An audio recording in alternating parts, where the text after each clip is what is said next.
Live output दिले आहे. Frame check करा.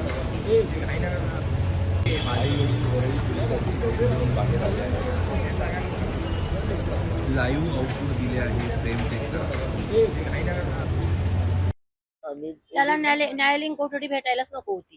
त्याला आणखीन पण पोलीस कस्टडीच पाहिजे होती, कारण आणखीन चौकशी करायची बाकी आहे. काही चौकशी झालेली नाहीये आणि न्यायालयीन कस्टडी भेटली तर तो न्यायालयाच्या कस्टडीत गेला ना तो. त्याच्यामुळे ते नाहीच आहे. आणि आम्हाला आमचं जे मत आहे की ते एक गौरी असं करू शकत नाही. गौरी अशी होती की दुसऱ्याला मारणारी होती, ती मरणारी नव्हतीच आहे. त्याच्यामुळं त्यांनी जे केलंय त्यांनी सांगायला पाहिजे ना. चौकशी करायला तो इतक्या लवकर तो न्यायालयीन कोठडीत गेलाय. त्याला काय विचारलं 10 दिवसात? पण ते जाऊ द्या, आज 10-12वा दिवस आहे तरी पण त्याचे बहीण भाऊ ते 2 आरोपी ते पकडले जात नाहीत. असं कसं काही नाही होतंय? तुम्ही जर बाहेरच्या देशातले जर आरोपी घेऊन येतात तर इथल्या महाराष्ट्रातले ते 12-12 दिवस लागतं का त्यांना अटक करायला? कसं काय अटक होत नाहीये ते? माझं बिलकुल समाधान नाहीये. त्याच्या चौकशीवर बी नाहीये. आणि हे तर फरार आहेत ते तर विषयच वेगळा आहे. पोलिसांकडून काय सांगण्यात येते? करतो आम्ही चौकशी करतो, तपास करतो, होतील असंच. माझ्या मनाचा विचार केला तर मला असं वाटतं की जेवढ्या फास्ट प्रोसिजरने तपास व्हायला पाहिजे तेवढा होत नाहीये. मी बाकी काही बोलणार नाही याच्यावर. जेवढ्या, कारण अरे लिकरू केलं ना, आज 12वा दिवस उजाडला ना.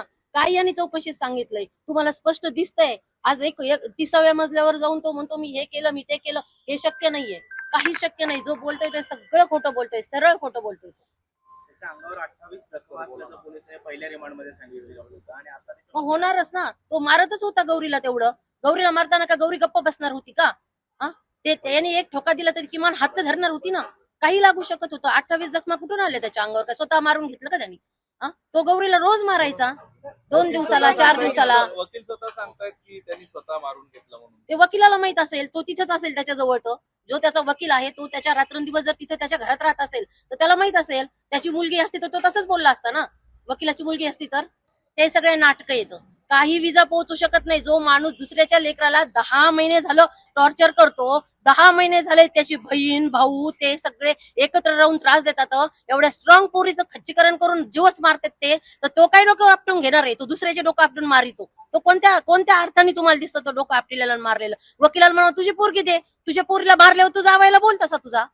त्याला म्हणावं हे मारेकरी एकटा नसून ते दोघं भाऊ बहीण असून ते का फरार आहेत याचं आम्हाला कारणच कळायला गेलं. कारण ते प्रत्येक वेळेस आम्ही आलो ते तिथं असायचे, ते राहायला तिथं होते. 15-15 दिवस राहिले. त्यांच्याबद्दल आम्ही बाईट पण दिल्या. 15 दिवस कशाला? 15 दिवस नाही. लग्न झालेलं गौरी आली त्याच्या अगोदर पासून तो तिथं राहत होता. गौरी तर नांदायला नंतर गेली. सगळे तिथं एकाच रूम मध्ये राहत होते. त्याच्यामुळे सगळं जे झालंय ते तिघांचं आहे. दोघं एकत्र आल्याशिवाय चौकशी पूर्ण होणार नाही. काय होतं त्याचं त्यांना ताब्यात घेतल्याशिवाय कळणारही नाही. त्याच्यामुळे ते दोघं बी तितकेच महत्वाचे येतो. ह्यो जेवढा भामटा महत्वाचा तेवढे ते दोघंही तेवढेच महत्वाचे. आणि त्यांच्या जवळचे 2 नातेवाईकाला ते बोलतात, सगळं होते, मुलीला बोलतात ते, आणि तरी पण पोलीस गप्प का ह्याच आम्हाला उत्तर मिळाना. कारण ती आई 15-3 वार अशी फरार राहू शकत नाही. तिच्या लेकराला बोलते, तिचे वडील शाळेत घेऊन जातात, असे आम्ही स्वतः फोनवर बोललो त्यांना. तर पोलीस का बोलू शकत नाही? त्यांना असा कुठं कायदा आहे की त्यांना तपासापुरतं तरी आत का बोलत नाहीत? त्यांचे जे काही याच्यात पण दिसलेत माणसं, आम्ही आता एवढी माहिती तुम्हाला, कारण आम्हाला काही गोष्टी नाही इथं बोलता येत.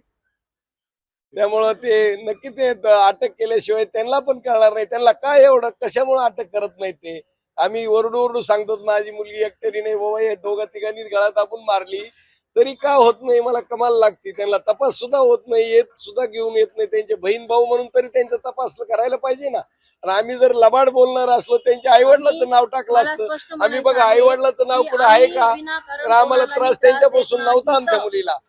आम्ही ज्याचं नाव तेच टाकलंय. खरं बोलतो आम्ही. असं लबाड असतो, धोंडाबळी टाकला असतं, काही पण कलम लावा म्हणला असतो. आम्हाला जे त्रास आहे तोच आम्ही वर्णन करतो, त्याचाच आम्हाला न्याय मिळाला. मग आम्ही काय सांगणार आता?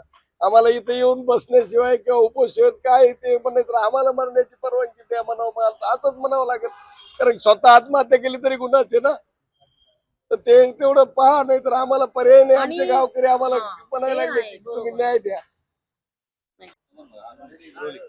काय पोलिसांसोबत चर्चा? 3 सगळ्यात महत्वाचे मुद्दे जे मांडायचे आहेत, तर पहिला मुद्दा असा की ज्या वेळेस फॉरेन्सिकची टीम तिथे चौकशीसाठी पोहोचली आणि त्याचा व्हिडिओ काही माध्यमांकडे आहे, काही माध्यमांनी ट्विट देखील केलाय, तर त्या फॉरेन्सिकच्या टीमच्या आत म्हणजे घराच्या आतमध्ये एक केकन नावाचा सुभाष केकन नावाचा एक माणूस होता, जो आनंद गर्जेचा सख्खा मावस भाऊ होता. त्याचे जर फोटो, त्याचे व्हिडिओ देखील आहेत, तर त्याची माहिती आम्ही पोलिसांना दिली. तर तो माणूस फॉरेन्सिकच्या टीम बरोबर आत काय करत होता, हा पहिला प्रश्न. दुसरा प्रश्न की जेव्हा पडद्याला म्हणजे पंख्यापासून जेव्हा दुपट्टा लटकवलेला होता, एखादा नवरा जेव्हा घाबरून बघतो तेव्हा आपल्या बायकोला जर कोणी लटकलेलं बघितलं असेल तर पहिला तिच्या गळ्याची गाठ सोडवेल, पण इथे दुपट्ट्याची खालची पण गाठ सोडवली असं सांगितलं जातंय आणि पंख्याची गाठ सोडवली असं सांगितलं जातंय. कारण तो दुपट्टा बेडवर पडलेला मिळाला तर कोणी वर चढून काही गाठ सोडवायला बसणार आहे का? हे सगळे प्रश्न अतिशय गंभीर आहेत. आणि तिसरा महत्वाचा प्रश्न म्हणजे त्याचा लॅपटॉप पोलिसांनी जप्त केलेला नाही. त्याच्या लॅपटॉप मध्ये एक पोलीस आम्हाला म्हणाले की तो पूर्ण ब्लँक होता. जप्त केला विचारलं तर म्हणाले नाही. दुसऱ्या पोलिसांना विचारलं ते म्हणतात आम्ही जप्त केलेलाच नाही, आता करतो. आता इतक्या वेळात तो लॅपटॉप काय बदलला जाणार नाही का? ते हे सगळं जे चाललंय, आणि मला जे अमुक ज्या व्यक्ती आहेत त्यांच्या राजकारणात मला पडायचं नाही, पण ते जे तिथे बीडला जाऊन बोलल्या ते दादांत खोटं होतं. असंख्य फोन देखील केले होते. मला आता त्याच्यात बिलकुल पडायचं नाहीये. पण या जे फॅक्ट्स आहेत हे मांडणं गरजेचं आहे की वरनं दुपट्टा हा काढलेला होता, खाली पडलेला होता.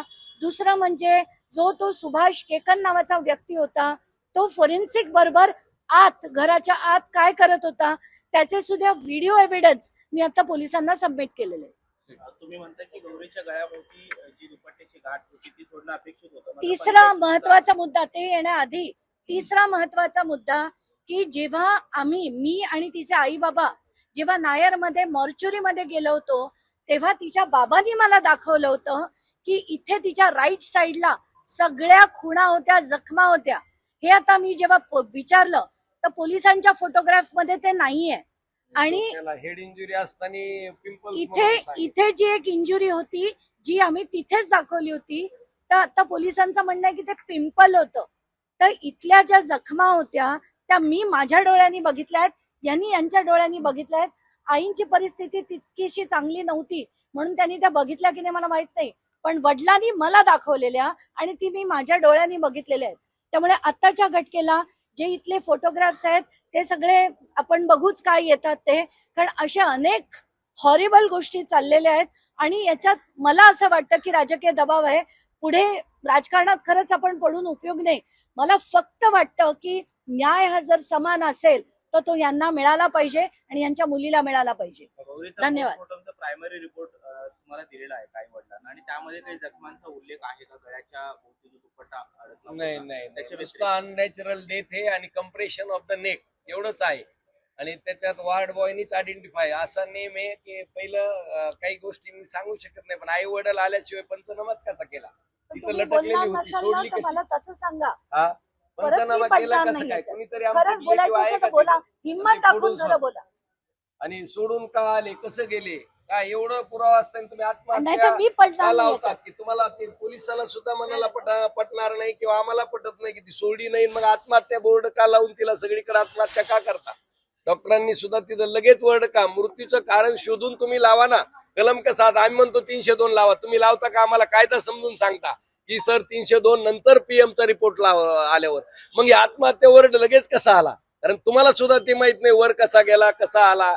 आपण माणूस म्हणून तर एक तुम्ही इमॅजिन करा ना, तुमची मुलगी असेल तर खराच तपास असेल तर ती गेली नाही, तुम्हाला पटलं नाही तरी आत्महत्या म्हणून बातम्या. कारण तुम्हाला मीडियाला माझी बाप म्हणून कळकळीची विनंती, कोणत्याच मुलीला डायग्नोसिस झाल्याशिवाय आत्महत्याने गेली असं नका म्हणू.